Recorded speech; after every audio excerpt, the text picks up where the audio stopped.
Que a paz seja nesta casa. Todo aquele que sente, em algum grau, a influência dos espíritos é, por este fato, médium. A influência dos espíritos sobre os homens, do mundo invisível, sobre o mundo visível, é de todos os tempos, desde que nós temos registro da história, há registros a respeito destas influenciações, da participação do mundo invisível no mundo visível. E nós podemos trazer para a nossa lembrança alguns fatos, por certo conhecidos de todos, porque significativos em toda a caminhada, fundamentalmente na caminhada mais religiosa.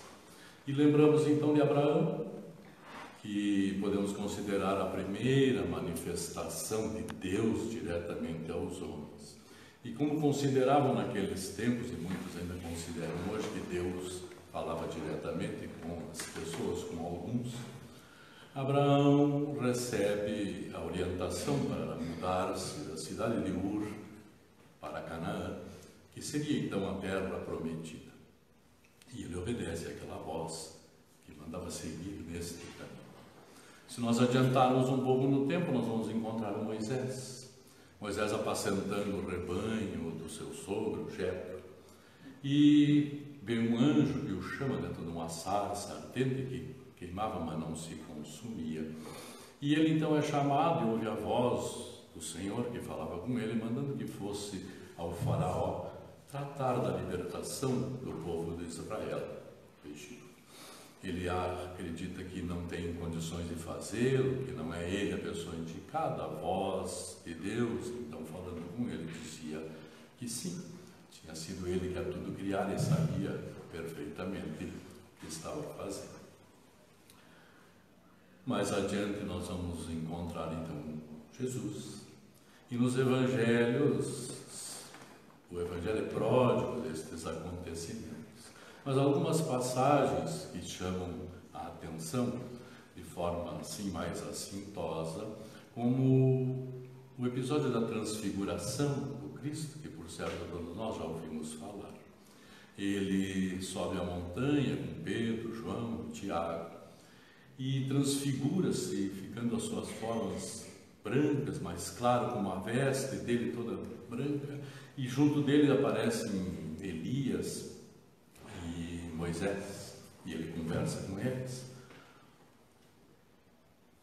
E além desse fenômeno, quando uma nuvem os envolve e vão desaparecendo os espíritos de Moisés e de Elias, ouve-se uma voz direto dos céus que diz: "Esse é meu filho amado, a ele ouvi". E há uma outra passagem ainda em que surge esse fenômeno da voz direta dos céus, que é naquele episódio do batismo do Cristo, quando ele aceita, não é que aceita, ele insiste até para que João o batize, e quando então ele sai da água, mais uma vez ouvem todos uma voz que vem dos céus dizendo: "Esse meu filho amado, nele me comprazo". E assim, com tantas passagens da participação do mundo espiritual, nós vamos chegar a uma conclusão primeira e necessária, que não foi a doutrina espírita que iniciou, não foi a doutrina espírita que criou, que inventou a participação, a comunicação dos espíritos. Ela acontece de todos os tempos. A doutrina espírita vem explicar o que acontecia, por que acontecia, quais as razões e qual o objetivo disso. Aliás, a doutrina também surge pela influência dos espíritos. E aqueles fatos que daí talvez nem todos conheçam, mas são interessantes de buscá-los, e que ocorreram pelo mundo inteiro, mas em Paris, na França, tiveram mais importância, porque lá estava o professor Rivail, que vem ser Kardec posteriormente, no seu cognome.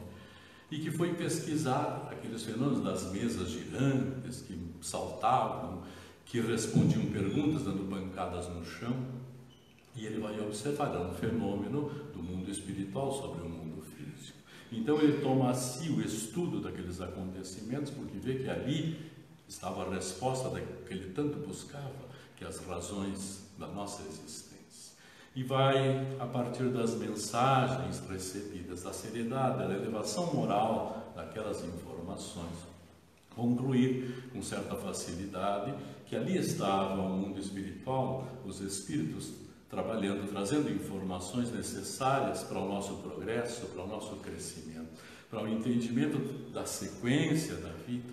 E se a vida segue depois da morte do corpo físico, nós precisamos pensar e refletir a respeito dela de forma mais aclarada e mais séria, porque o que acontecerá neste caminho? E ensinam os espíritos que nós estamos aqui na busca da perfeição e passando por estágios evolutivos que são as nossas encarnações. Nos estudos, então, que Kardec está produzindo, ele conclui que os espíritos produziam esses fenômenos através de algumas pessoas, não eram todas que aconteciam. Algumas se punham com esforço, mas as mesas não giravam, não batiam, não levantavam, e outros produziam aquilo com certa facilidade.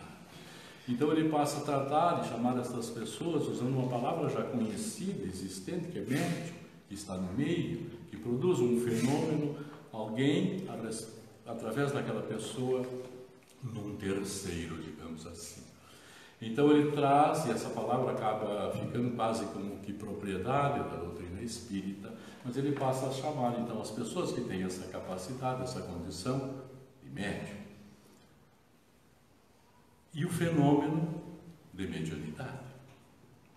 Então aquele que produz o fenômeno da mediunidade, que está entre o espírito e a humanidade encarnada, para trazer as mensagens, para produzir fenômenos físicos, enfim, qualquer um destes, um medianeiro está a meio desta tarefa, deste trabalho.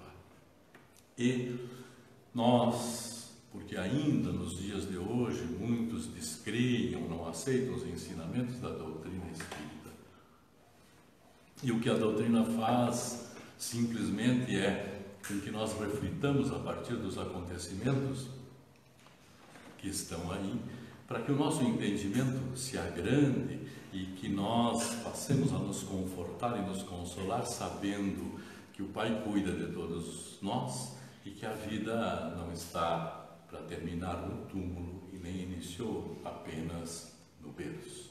Então nós vamos buscar fenômenos tão conhecidos de todos nós para comprovar aquilo que a doutrina espírita traz. Nossa Senhora Maria, Mãe de Jesus, Maria de Nazaré, aliás, dos nomes pelo qual é conhecido Maria de Nazaré, porque era de lá que ela era, ela tem incontáveis nomes, é tratada no Brasil, é Maria Aparecida, porque os pescadores que encontraram aquela imagem e acabaram colocando-a no altar da adoração e construiu-se o que está lá hoje em Aparecida, em São Paulo, com aquelas romarias e todo aquele movimento. Maria de Guadalupe no México, Maria de Lourdes, de Salete na França, Maria de Fátima em Portugal, todos os lugares onde Maria apareceu para alguém. E qual era o objetivo que Maria trazia nessas suas aparições? Fortalecer a fé. Fazer com que as pessoas despertassem e passassem a raciocinar a respeito da sua religiosidade, da sua relação com o alto, e também percebendo que Maria, que esteve encarnada e viva como qualquer de nós, agora voltava no mundo espiritual a conversar com as pessoas todas. E esta capacidade daquelas que estavam entre Maria e a população, que eram os médiuns que recebiam Maria. Estes eram pessoas especiais, diferentes, como Kardec os estudou. Porque lá no México, Juan Diego, um camponês que vê Maria, e os outros não veem. Acorriam ao lugar onde ela aparecia, mas não viam. Em Salete, onde a menina Melanie e Maximino, um menino de 11, 14 anos, enxergavam a Virgem Maria como tratada, mas as outras pessoas não viam. A multidão se reunia nos lugares das aparições, eles viam, descreviam o que estavam vendo, ouviam o que ela falava, mas não enxergavam. Em Lourdes, Bernadette Soubirous, que depois vai ser Santa Bernadette, também enxergava e conversava com ela, mas os outros não a percebiam. Em Fátima, aquelas crianças, Francisco, Jacinta, Lúcia, por que só eles viram e os outros não? E se nós duvidarmos que existem médios com capacidade de fazer essa percepção, nós precisamos definir o que aconteceu e o que foi feito, que fenômeno foi produzido para que as outras pessoas não vissem, só eles tivessem enxergado. Agora imaginemos se estas crianças, as pessoas que eram por elas responsáveis, resolvessem aproveitar-se da capacidade que eles tinham de enxergar a Mãe de Jesus e cobrar para que os outros fossem ver as aparições. E é o que trata o codificador no tema do Evangelho de hoje, trazido muito bem pelo nosso querido Delmar, da mediunidade gratuita. Comprovada que a mediunidade existe, é um fenômeno que está aí em nossos dias e desde todos os dias, e que tem o objetivo, como já falamos a respeito do que a doutrina traz, e que se pudesse chegar somente àqueles que tivessem condições de pagar por isso. Quantos não teriam conhecimento? Quantos não receberiam essa esperança de saber que o seu querido encontra-se vivo no outro lado da vida e que ele poderá ter, quem sabe, contato com ele? E se não agora, nessa existência, num processo, num acontecimento assim, da mediunidade, quando chegar o seu momento do desencarne, de retornar ao mundo espiritual.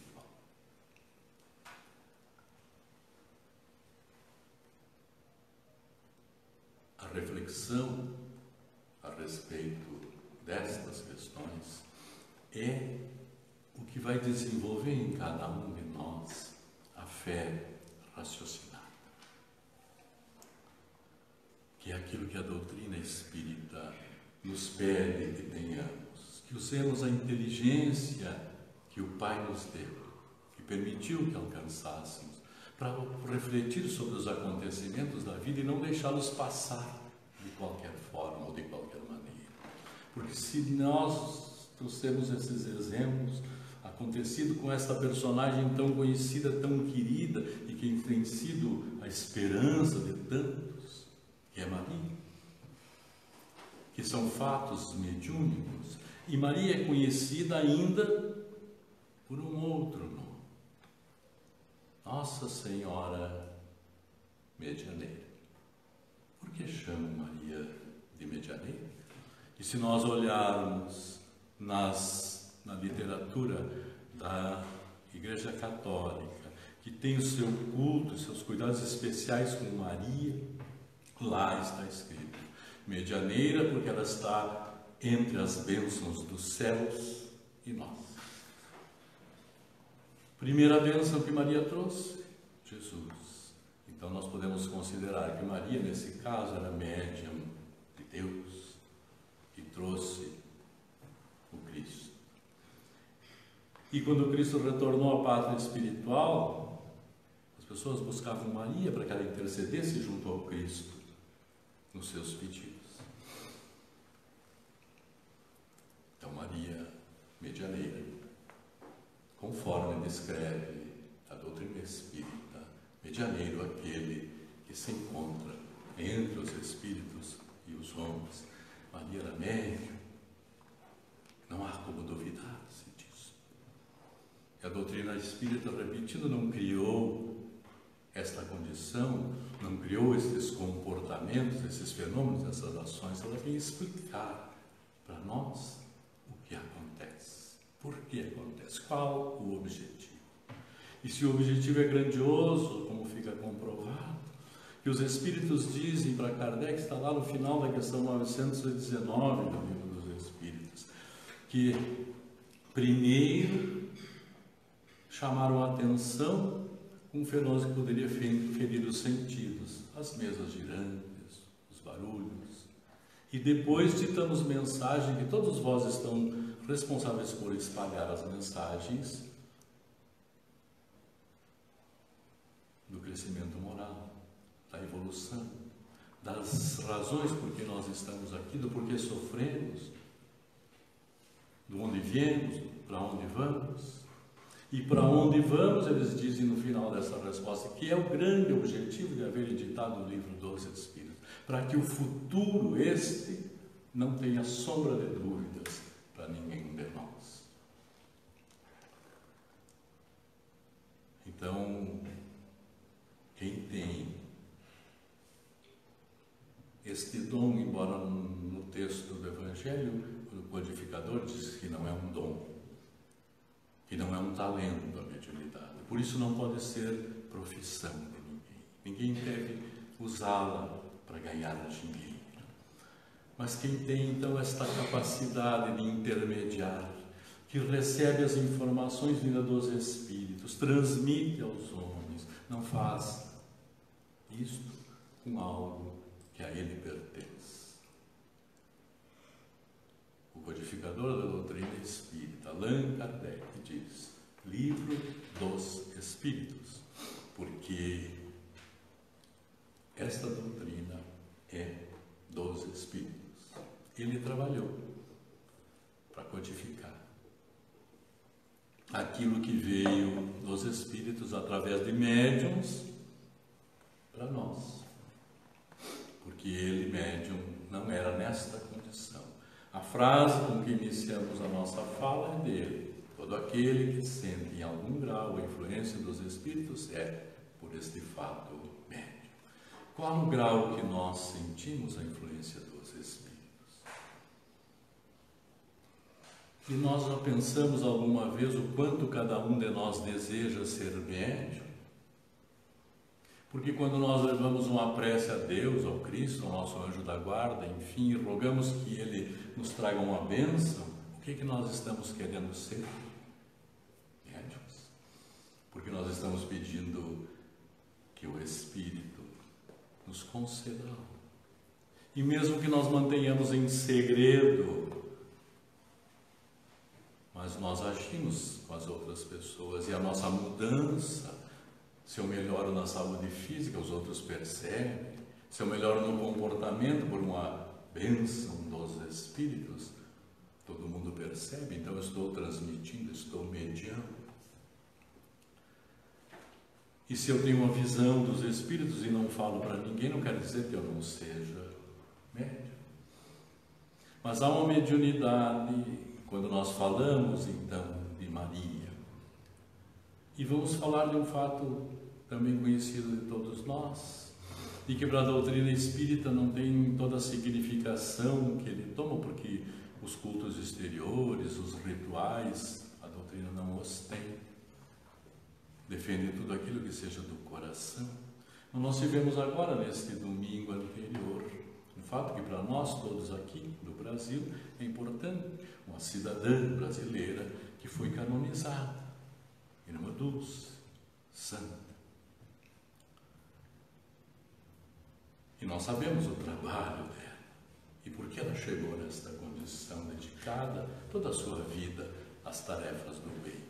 Mas há um roteiro para que a pessoa chegue à condição de ser canonizada. E uma dessas questões é ter produzido milagres. 2 milagres. E quais são estes milagres, sempre que realmente impactam são as curas. A pessoa que se considera desenganada pelos médicos e é curada, e comprovadamente, então, Irmã Dulce produziu curas. Assim como nesses lugares onde Maria surgiu e apareceu, as pessoas relatam incontáveis milagres e principalmente cura.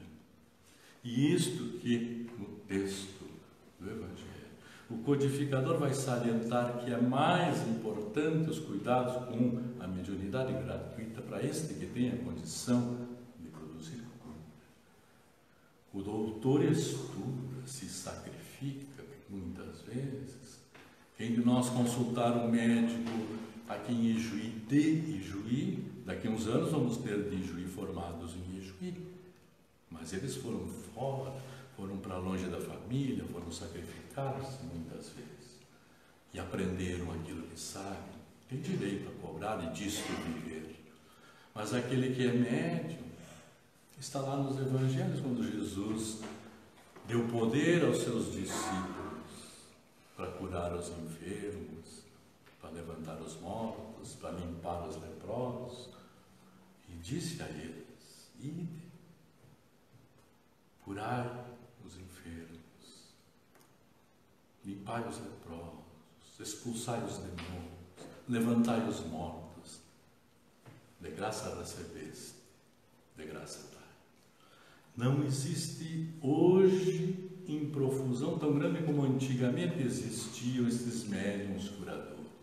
E nós podemos refletir a respeito disso, que na medida que a medicina vai se desenvolvendo e estando mais perto das pessoas, não é tão necessário como era em tempos outros, que normalmente eram nos interiores, em lugares mais afastados, que se encontravam as pessoas com essa capacidade para produzir para aquele que não tinha acesso ou para quem não tinha recurso poder ser atendido nesta condição.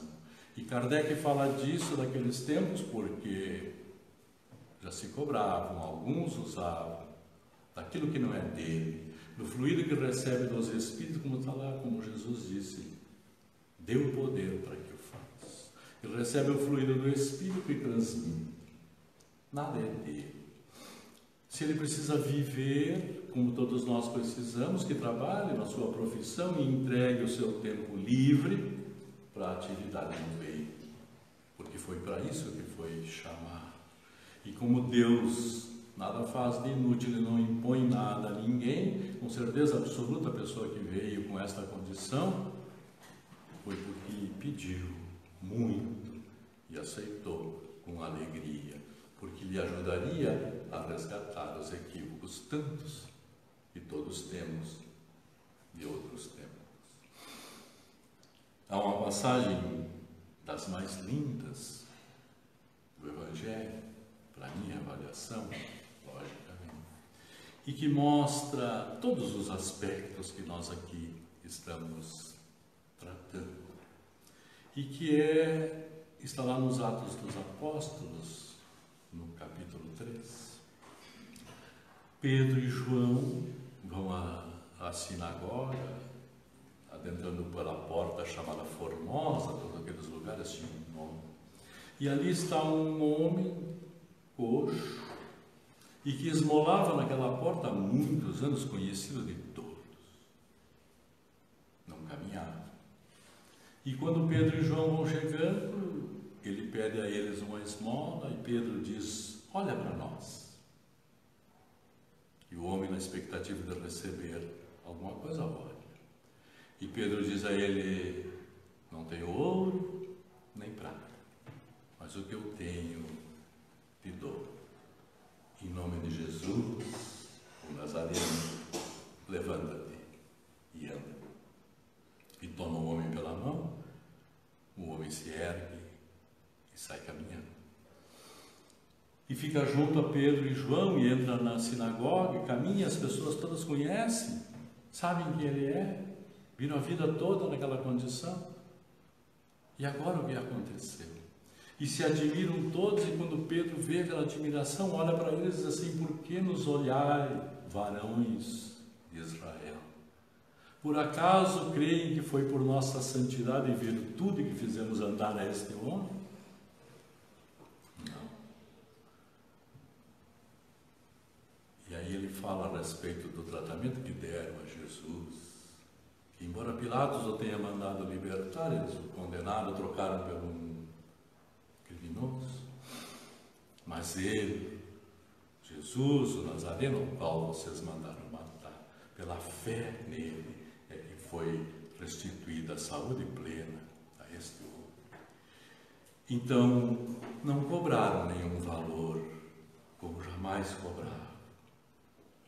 Porque as pessoas se posicionavam com seus doentes no caminho onde passariam os apóstolos, para que a sombra de Pedro, caindo sobre eles segurasse.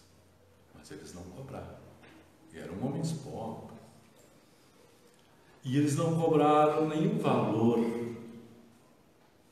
pecuniário, como também não cobraram nenhum valor de vaidade, porque Pedro vai dizer, não foi por nossa virtude e santidade, porque esse é o preço que muitas vezes está embutido nas nossas ações. Então aquele que sente um impulso de trazer as lições do Cristo, de falar às pessoas a respeito de Deus, de juntar o que se encontra nos Evangelhos ou nós aqui na Casa Espírita, do que a doutrina nos traz, para dizer aos outros, para levar a mensagem, para estar aqui, na posição que estou hoje, sabe que nas mais das vezes o tema preparado sofre as suas alterações pela intuição que ocorre no momento. Quantos de nós, e quem sabe todos de nós, na primeira vez que adentramos a Casa Espírita e ouvimos uma palestra, saímos pensando ou dizendo, foi para mim que falaram tudo aqui. E muitas vezes relutamos para vir na casa. O convite já veio de muito tempo, o chamamento já aconteceu, mas nós estamos esperando. E um dia resolvemos, hoje, eu vou. E saímos com a sensação de que a pessoa falou tudo para mim, que conhecia a minha vida, que conhecia a minha história. Da onde a inspiração? É justo que se cobre por isso?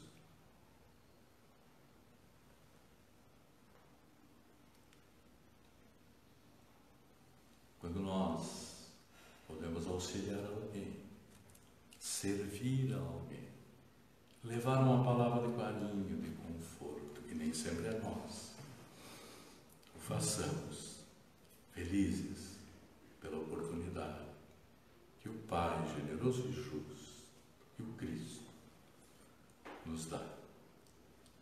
Olhando para nós e pensamos que em meio a tantos equívocos que ainda cometemos, já somos dignos da confiança do Cristo, nos trazendo a tarefa de confortar, de consolar, de levar ânimo aos corações que conosco convivem. Muita paz, muita harmonia. Vamos agora nos preparar para o momento de paz. Podemos buscar a posição mais confortável nas poltronas, cerrar os olhos, acompanhar nossa irmã Suíra.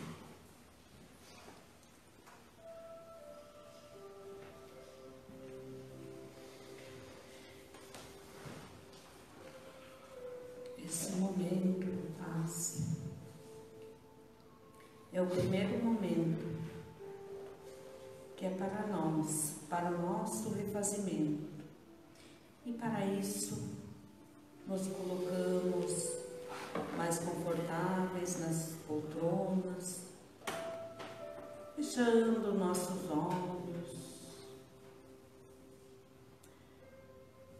Vamos trazer para a nossa tela mental a imagem deste Mestre, Jesus, com o seu olhar sereno, sorriso amoroso, nos estende as mãos, podemos sentir as energias que aos poucos vão invadindo o nosso ser, nossas células, restabelecendo e equilibrando todo o nosso organismo, retirando as tensões causadoras de doenças, de mal-estar, que acumulamos durante o nosso dia, com nossas preocupações. Vamos então pedir ao Mestre que nos ampare para que possamos ter em nossos pensamentos amor, fraternidade, para que nossos sentimentos sejam de amor para o nosso próximo, de confiança em Deus, nosso Pai, que a fé possa nos conduzir nas orações, nas preces, agradecendo por nossa vida, agradecendo pela oportunidade do estudo, da aprendizagem, desta doutrina que nos ampara. Que o Mestre guie nossos caminhos ao longo da semana. Vamos agora, aguardando o segundo momento do passe.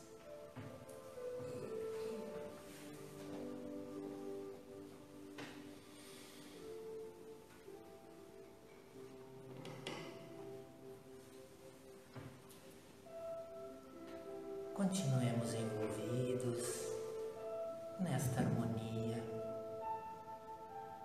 e com nosso pensamento elevado a Deus, vamos aproveitar esse instante para praticar o bem, para praticar a caridade. Vamos envolver a todos aqueles que conhecemos mais próximos de nós, do nosso lar, do nosso trabalho, do nosso dia a dia.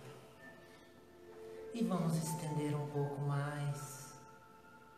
Vamos nos lembrar dos nossos irmãos que estão nas ruas, que estão no mundo, que estão nas dores físicas e nas dores morais. E nesta emanação de energia, pedir a Deus que aproxime deles os seus ceareiros, para que eles possam, intuídos, se fortalecerem na fé, na sua caminhada, perseverando diante das dificuldades. Eles também estão do outro lado da vida e rogamos ao Pai que os abençoe também.